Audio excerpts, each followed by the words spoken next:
So, in today's episode, we're going to be talking about how to be a luxury leasing agent. To help us with that, we got Robbie Dewart. He's been a realtor with Keller Williams for 9 years now, and he's done over 70 plus lease transactions. Now, I wanted to do this episode because a lot of times, as a newer agent, when you start off, in some cases, you want to break into a high end market. And leasing can actually be a good way to meet high profile clients because, in some cases, they have the resources to be able to buy, but they choose to rent, and eventually they become buyers and eventually they become sellers. But by that time, because you help them out with the lease, you've already built a good relationship with them. On top of that, what we're going to be doing is we're going to be giving you guys some tips if you're out there looking for leases, how to get your applications approved, and also where to find rental properties as well too. Welcome to the podcast, Robbie. How are you? I'm good, man. Thank you for having me. I'm happy to be here, brother. Yeah, same here. So let's jump right into it. So why become a leasing agent? Yeah. When I first started, I remember like feeling like if I could get my hands on anything, like I was just grateful. Like it wasn't about money. Like I just wanted to be able to be someone that could help and like just have resources. And I remember actually like watching like the YouTube video of Graham Stephan, and he actually did give me like an idea. And what I did was I basically would go on Craig, like this is actually like very intricate. Like this I remember I think he took this video down because it was so intricate. I don't know, like it's perfectly fine. I can share it, but if you're any a future real estate agent watching this, like this is a secret cheat code, bro. Like no one tells these cheat codes, and honestly, this is a cheat code. So this is what you would do. This is how you get business. You would go on Craigslist, and so you would find a listing that was already active on the market, and it would be super go direct, right? And it's vacant, so you can go anytime, any day. I would call up the listing agent and get their approval that I could show it or whatever. I would ask them if I could use their photos to like repost it on Craigslist and get more activity for it, more traffic. We're maximizing the exposure of the property, right? They want to rent it out for their landlord. So, ideally, usually they would be like cool with it. It'd be fine.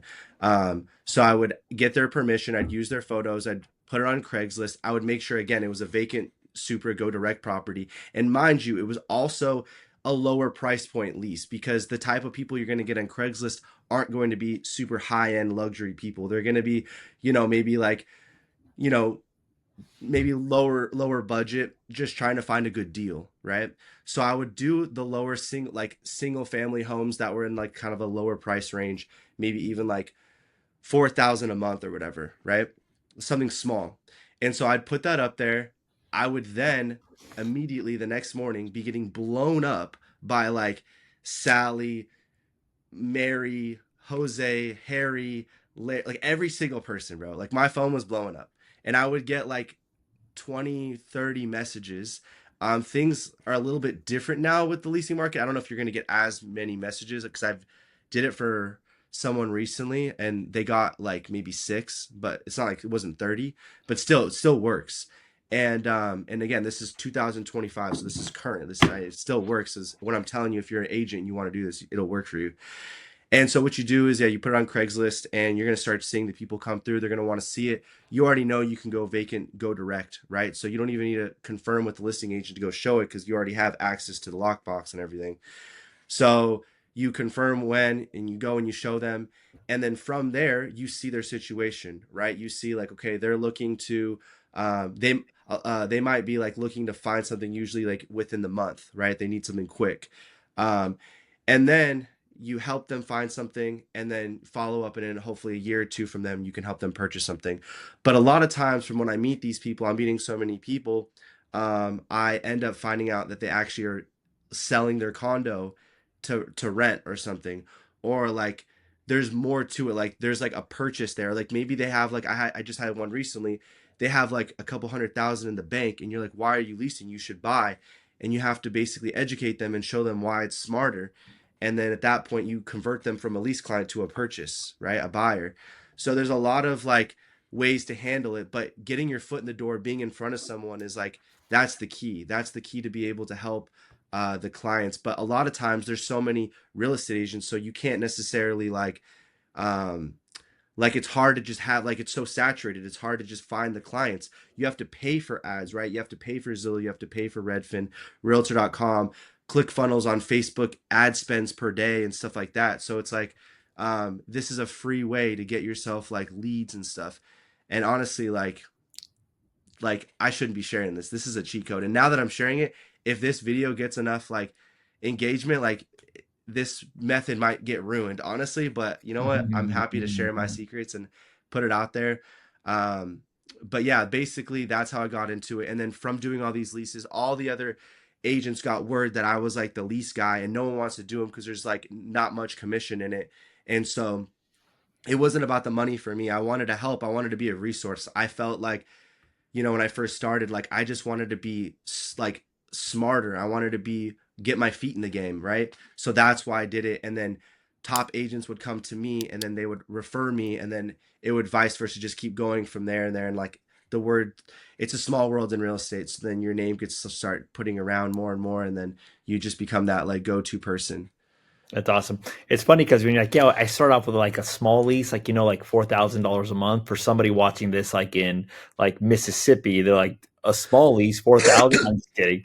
But here's what I was going to say to you: like when you say commissions, like what are the commissions typically on a lease? How do those typically work? How do those typically get paid out as well too? So a lease is usually 2.5% commission of the 1 year lease term, so 12 months.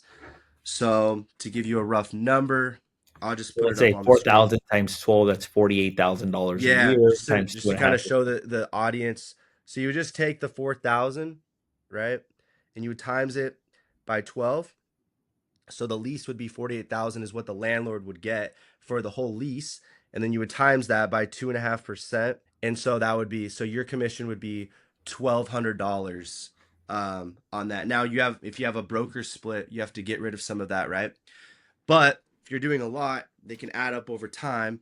But again, it wasn't always, and still to this day, it's not about fully just the commission.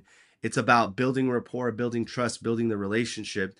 And then those people are going to be buyers and or sellers. And then they're going to tell their people about you, their friends. And like that is the if there's any secret, like you want to click off this now and just have the secret, relationships. Like me and you on this podcast right now, we met through one of our friends, right? Yeah. Angel. And so relationships are the biggest thing in the entire business. Like I can't say that more and more enough. The house right here, just to the right of me, um, I sold for exactly 1 million flat from my best friend's parents. And I remember there was like 5, 6 other agents trying to help them. And at the time I'm not anything special. Like I didn't have crazy amount of things under my belt or anything, but because I'm like their second son and they love me, they use me and they always say, hey man, this, and like the dad was, hey, someone's trying to steal your job. And I keep having to push them off. I keep having to push them off. And it's the relationships, right? Like they love me, they want me to have it. They don't care how much experience I have, they don't care how educated I am necessarily. They love me, they want to support me, and so they had my back, and then they had me like do it. I even asked to bring in someone else, being like, oh, I have this top person on my team. They said, no, we don't, we trust you, like you got this, like we want you to have it, we want you to have the whole commission. And again, that just comes down to relationships. You got to make sure that you always have those relationships intact. And yeah, like I always come from a place of caring and supporting, and like doing the leases show that it's not about the money. Like I care, like I genuinely care, like I want the best for my people. And like um when people feel that and they see it, like it just comes, it circles back, you know. And that's like how you just build like a bigger database. Well, I think the main thing is just trust. And I think as soon as you develop that trust, it basically leads to like tons of business associated with it. So talk to our viewers about like some of the cool experiences that you've had. So I'm imagining that because you've dealt in the luxury space or luxury leasing, that you've met some pretty cool people. Maybe share with us a Yeah. story about like a relationship that you wouldn't have had that you have now that you were able to develop because of this uh, opportunity. Yeah. I met a lot of cool people, honestly. I was just helping out Dragon Lee. He's like in the WWE. I was helping Abuela, her name is. She's on Jane the Virgin. Um, she's like, um, she's like, I think she plays the role as like the grandma in the show on Jane the Virgin. Um, North Star Boys, like these big TikTokers. Yeah, a lot of like bigger TikTokers and Instagram people too. But yeah, I'm just grateful to help all these people. Like the thing is for me, it's like I don't really look at those things. I don't really care about those things. It's more so like I'm just kind of in the Hollywood scene. I have a lot of friends. I helped one of my buddies. So long story short, I went to one event. I was doing stocks, like trading stocks. So I was helping someone with stocks during like 2020 time, whatever. And long story short, things were blowing up, and I was making good money in the stocks. And so I decided to just like share my like my win, like sharing what was working for me to one of my buddies that in the stock group. Long story short, he puts me in the stock group, and there's like a bunch of big influencers in there. Like even rappers, like the one that sings Panda. You know that song? Yeah, I've heard it. Yeah, Yeah, panda, that panda, song. panda, panda, Yeah, panda. that one. Yeah. He was in the group chat and a bunch of these other people. And anyway, so he invited me to his birthday event, and so we went to the birthday event, and I went to this like you know thing, and I met all these people.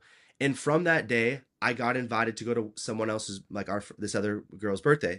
Went to her birthday, met her roommate, and then the rest was history. I have this one friend, and this one friend introduces me to everyone, and it's just like in the scene. So he's like a talent manager, and he just has like talent, right? And so like he knows this person, he knows this person, and so like I'm just like his best friend now, and I helped him get his house. Um, and then when he throws like pre-games or something before a big event, he might have a bunch of people over at his house. So everyone's pre-gaming at his house, and then he invites me, I'm there too, and then they're like, "Oh, Andre, cool spot, whatever." And they'll be like, "Oh," and he'll be like, "Oh yeah, that's Robbie, that's my real estate agent. He got me this place." And then boom, credibility right there, right? Because it's like I'm the go-to person. We're pre-gaming in the house. They're all like having a good time and, getting a little tipsy from the drinks, but now they think of me as the professional. I'm the one that got them this house. And then vice versa, they start talking to me about, "Hey man, I'm looking for this, I'm looking for this, blah blah blah." And then it just kind of like a domino effect, like this person introduces me to so and so, and then that's just how it happens. It's just like a domino effect. What's the largest lease you've done to date? Like the largest lease Like amount 25,000 a month. a month. So it's basically like 25,000. it's like selling a house. Basically, it's like it's like selling like a $300,000 house, basically, because that's what the lease amount comes out to, probably. You got good math if that's what it is. I don't know off the top of my head. I had to calculate it. Yeah. Yeah, it was 300. So, yeah, I guess. Yeah, I guess Yeah. so. That's a Well, pretty good lease. it's the equivalent of selling a small house, basically, like a $300,000 Yeah. house, There basically. has been some leases that I've done where you get 2 years like 2 years commission. Oh, Yeah, I've done that before. I didn't even think But about that. yeah, and then there's certain areas like Malibu where you can get 5%. So, talk to me about how your strategy has changed. So, it started off with Craigslist, then word of mouth started to Right. happen. How has this strategy developed over time? Well, a lot of learning. There's been quite a few leases that I've had recall me, like lease landlords that I've had.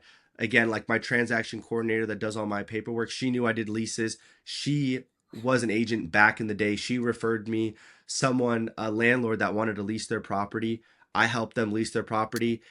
That tenant, come to find out, they're an escrow on a property. And the landlord calls me up saying, "Hey, I need you to rent my property out again." Come to find out that they're an escrow. I call them up and I say, "Hey, like, Ronnie's telling me, hey, that you're like in escrow. What's up? Like, you're buying a property?" She's like, "Yeah." And I go, "Wait, why didn't you call me?" And she's like, "Honestly, I didn't really like think about it." She's like, I thought all you did was leases, and it didn't like I would have used you, but like I didn't really like think about it. And she didn't use anyone like specific that she really like cared for. And then at that point, I learned, I'm like, you know what? It's my fault. Like, I'm going to take accountability here. And I need to brand myself that I'm more than just the leases, right? Like, I do it all. But because I've been positioned and that's how like the come up happened, then people only think that that's all that I do. And so I learned from that point that I made it a point that with anyone that I help, and there it's very clear that I like do everything.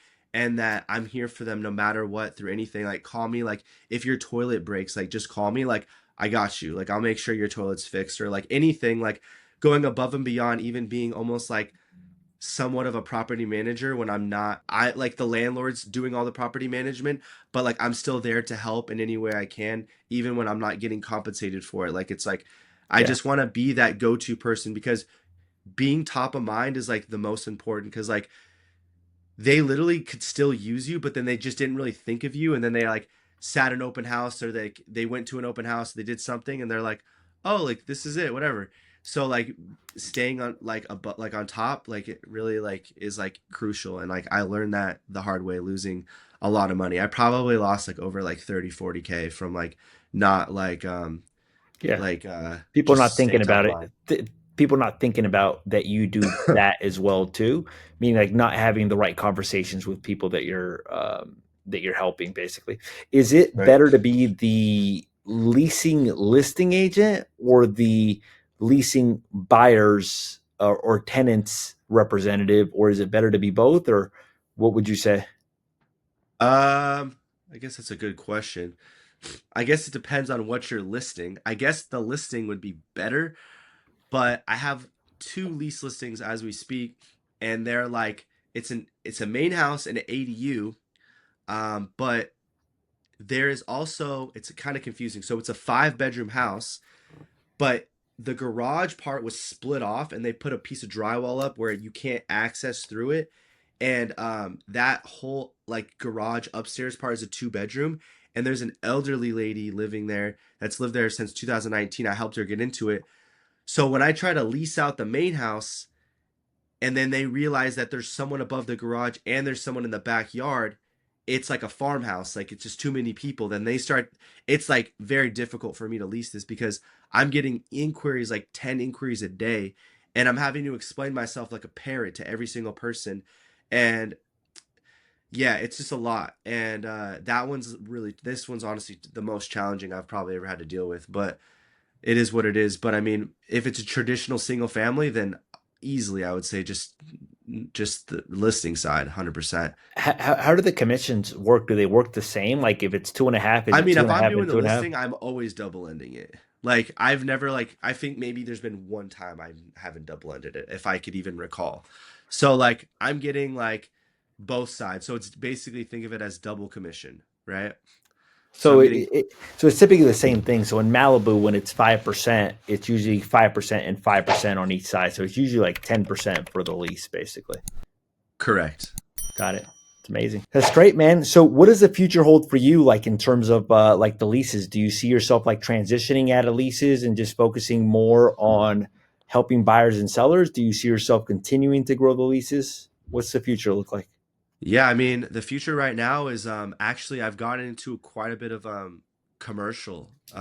commercial property that's been kind of brought my way. And so I just closed on a 1.4 on that one.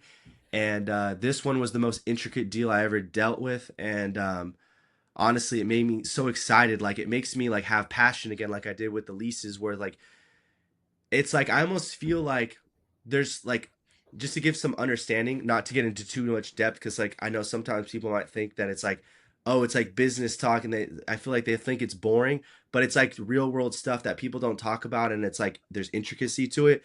So to give you some understanding, like I was helping my client with it was my buddy from the gym, and he referred me to his friend, and so he needed a piece of land that was commercial for to sell his, he sells trucks, so they're 26-foot class C box trucks. And he basically needed to be able to operate his business from the property and sell the box trucks. And so I would call the city on multiple properties, and every single time I call the city, they reject me. They go, he this is not a zone for him to run Yeah. his business from here. You know, he can't run his business from here. Blah blah blah. Come to find out that what we need was M1 industrial zoning that would allow him to do like his sales from the What he wants to do. property. Yeah. Yeah, so it needs to be M1. So I finally found this one property, come to find out, call the city, And mind you, when you call the city, they put you in a queue. So then you have to wait for them to call you back. It's like when you call them, it's not like they answer and say, "How can I help you?" They put you in a queue and then they call you back. And I had this happen when they call me back, and it's like, "Oh my God, the city's calling me," and then I missed it, and I'm like, "Oh, now I gotta call again and get back in line again in the queue." There's a lot of, and I'm just getting rejected left and right. No one's approving the zoning for my client.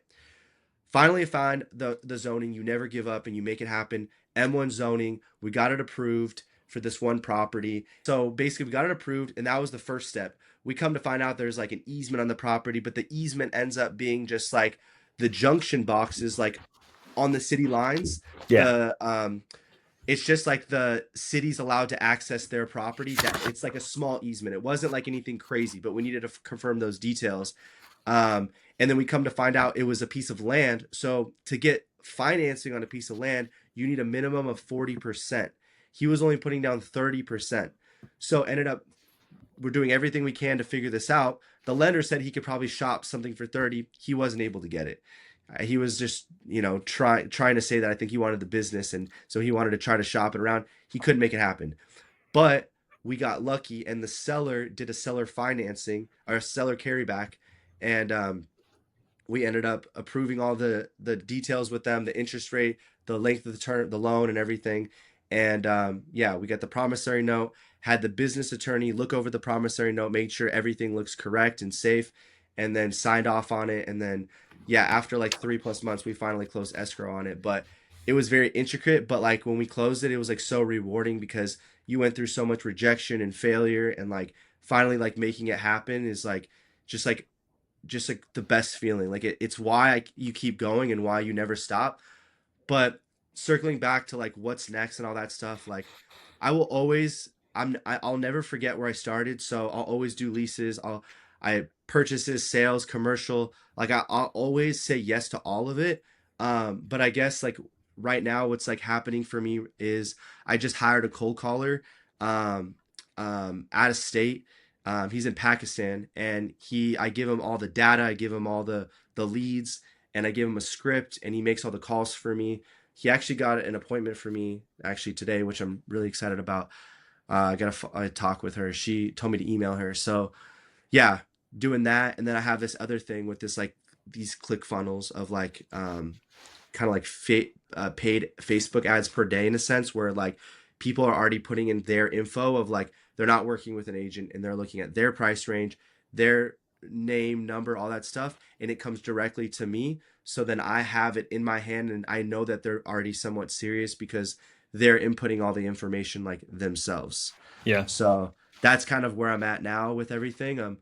But yeah, I mean, I never say no to certain things. Like I'm always open to like saying things, and I don't want to ever act like I'm too good for certain things. I see some agents that do that, and like, I don't know. I just like, that's not me.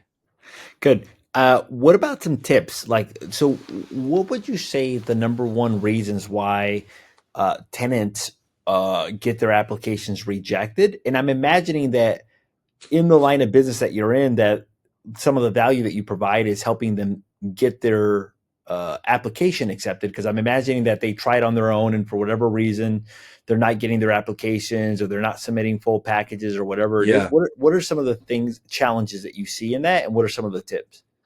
Yeah. So the first thing is like if their credit's not good, right? The first thing you can offer is putting down more security deposit. Um, you can obviously you can have a co-signer on there as well. That's gonna help a lot. Um, Now, if I guess it depends on, so that's if it's credit. If it's income, then a lot of times people don't show their income. Like if they don't show their income, if they get paid cash under the table, I always try to find out like, are they at least putting it in their bank account? You can at least see the deposits, even though they might be withdrawing all of it for certain bills now. As long as you can see the deposits going in, then Help. that's gonna show like the income is coming in. They're depositing that cash into there. They might get the cash from their employer, then they put it into their bank at least. But yeah, each one is gonna be tricky. It's like a case by case. I'm trying to think of like the best way I can help this, like I always try to gauge the landlord first too, and I try to like see if there's something specific that they want or looking for. But ideally, like if a tenant has bad credit or they're not showing as much income and maybe they don't have a cosigner, the best advice I have is like keep your options open. You're gonna for sure be able to rent something. You just have to come across that one landlord that's more easygoing than the rest, right? Because there is one that understands your situation and it's fine with it, but you just have to understand your leverage, and you may not be able to get that, you know, first property you see that's like your number one pick and that you want it so badly. You might have to like have a few other options. Yeah. But yeah, that's basically my tips is like putting more money down for security deposit. Um, there's also, I have people that if you want to fix your credit, there's ways to fix it, but sometimes it does take time. So you might have to wait on that. But then, yeah, having a cosigner, um, and then just having options, honestly, those are probably like the main things. So I think we were just talking about like any negative experiences that have had, or not negative experience, but crazy experience. So, Yeah. so let me ask you this: like, have you ever had it where the landlord selects the wrong tenant, and then the tenant stops paying now, and now they're in a situation where they're basically like having to evict? And how has that played Yeah. out? Yeah, man. Honestly, I've gotten very lucky. I never had to experience having to evict someone, which is, I'm really grateful for that. Obviously, it's going to be more knowledge under my belt. I understand how the process works. I've talked to many people about it and had to, you know, just make sure that I know how to educate the clients because if that ever had to happen. But no, I've never had to go through that, thankfully. But well, the craziest experience I ever had, like during COVID, obviously I did find out that there was a lot of people, other tenants that were paying, like for example, they would pay their whole year lease, but then they renewed. So then they were going month 13, month 14, and that was after the lease agreement that I helped provide for them, right? And at that point, that was during like that COVID time, and the landlords were getting rental relief, so they were still getting paid for their property, but that's when the tenants did. I heard a few scenarios where the tenants stopped paying. Um, and so I remember one landlord asked me for like their like just like application stuff again and like their like uh, driver's license and stuff like that, just because they weren't paying and stuff, and then they're trying to like, you know, go after them to get paid, put like a small claims or something on them. Um, I think he ended up working it out. It ended up being fine. But yeah, that was probably the only scenario. But the craziest scenario, like, bro, this was a crazy scenario. I got my client, I was renting out one of my client's properties. And, bro, I remember this. I was going through the front door, and the front door wasn't opening correctly. And I was like, what's going on? So I'm opening it. Bro, I walk inside, and there is a straight squatter sleeping on the living room floor with his bicycle and like his like bong or something, like drugs. And I'm like, bro, what is happening right now? Like there's no actual way. And I had a family that was like there, like coming to see the property. And this is like, I remember this like yesterday, and I'm like, there's no way. And I walk in, and the guy's passed out. Like he doesn't even know I'm walking in. He's just sleeping on the floor. And I'm walking in there, I'm like, no way is this happening to me right now. There's a straight squatter sleeping in the living room. And I'm like, I don't even know how to react. I'm like, what's going on? We ended up trying to reach out to the cops, and they told us there wasn't much they could do. And the best way is for you to try to, like, respectfully ask them to leave. And so I called the landlord up, and he's like, all right, bro, we're going to go over there. And he's like, I need you to come in there with me. And I was like, all right, let's do it. Mind you, this is a great client of mine. I've gotten him like 3 houses for purchase. For purchase. I Yeah. helped him lease like 2 or 3 properties, and then he ended up being a client that I helping him purchase some properties. Probably got him like 5 houses, so he's a good client of mine. Walked in there, and he just yelled at him. He just yelled at him, but it startled him in his sleep because he was still sleeping. And thankfully, nothing happened. He was just like startled from his sleep. He's like, okay, let me grab my stuff. He grabs his bike and he just leaves. Thank the Lord. There's nothing that bad happened. But yeah, that was a scary situation because I was just like, Oh bro, man. like what is this to happen? Because like, bro, I'm not like I'm like a nice guy, bro. Like I work out, and I'm strong, but like I've never been in a fight. I've never done any of this. I'm just like a nice dude, just trying to make amends, trying to help people, support people. And so for me, I'm just like, what's about to happen right now? Like, what if he has a knife? Like, I don't know. And the Yeah. cops are telling us that they can't do as much. So then that makes it like even more scary. Like, what the heck? Anyways, that was the craziest experience I ever had. Thankfully, it all ended up working out good. But yeah, I don't wish that upon anyone. I love it, man. Cool. Any final words for any of our viewers or anything else that you think would be helpful for somebody looking to get into the real estate space and maybe even get into leases? Yeah. Um, I would say my biggest tip is that just anywhere and everywhere that you go, like if you get in the business, I think it's smart to get in the business just for the education of just like knowing real estate. Every like it's the most educated people or smartest people I know, they have their job, but they become more successful because they buy real estate.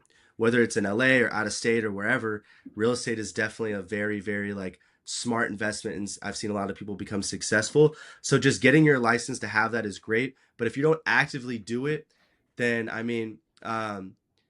think it's just smart to just tell everyone and anyone like what you do. So like you're at the gas station and you're like, oh man, these gas prices are so high, and you're saying that to the person next to them, and you'll be like, yeah, and these interest rates too, man, these things are so high. And you'd be like, yeah, I was just helping a client of mine, blah blah blah. And then before you know it, now you're subconsciously like, you know, you know, telling people that you do real estate, and like you're telling them what you do without like doing it. Because I'm not a very salesy guy. I'm natural about it and like what I do. But yeah, I would say like the best tip is just tell everyone what you do. Um, Make sure that, I think it's good to just be humble, and I always give the glory to God. Like because for me, like it's not me, I'm not doing it. I wouldn't be here. So I always give the glory to God. And then on top of that, I would say that your relationships are like the most important thing. Like make sure that you are always keeping good rapport with everyone and like being on good terms. Like even when someone does you dirty, they might be going through something in life. So I just feel for them, and I like still do my best to support them in any way. Even if it's like 6 months from now, you think of something, they posted something on their story, and you just be like, hey man, I was thinking of you. And then you just send them this thing. And those little things go a long way in just supporting people in any way you can. Like, for example, like if I like coming on this podcast, I want to support Jose. Like he's always been there for me, giving me advice, giving me tips and tricks, and has been like someone that is inspired me. Any way I could ever like be there for someone else, like I'm always doing my best to say yes to that. So those are like my tips, I would say. I love it. Where could people find you if they wanted to get in contact with you? Man, you can find me on like every sort of social media, like Instagram, TikTok, YouTube. I mainly use Instagram the most, but it's just my name. So Robbie Delwart, or you could say Delwarte, Robbie Delwart. It's the handle is for the same for every single one of them. Um, yeah, yeah, that's Cool, basically man. it. Well, I want to say thank you for taking the time to be on the podcast. I appreciate you, man. I've enjoyed seeing you grow and develop. Thank you, And then brother. also enjoyed you even growing a social media following. If you've enjoyed this episode, make sure to hit the subscribe button. If you feel like this episode would be helpful, make sure to hit the share button. We had Robbie Del Duarte. We talked about how to be a luxury leasing agent and how that can actually open doors if you build relationships the right way. So thanks again, Robbie. Appreciate you, man. And we'll stay in Thank you, touch. bro.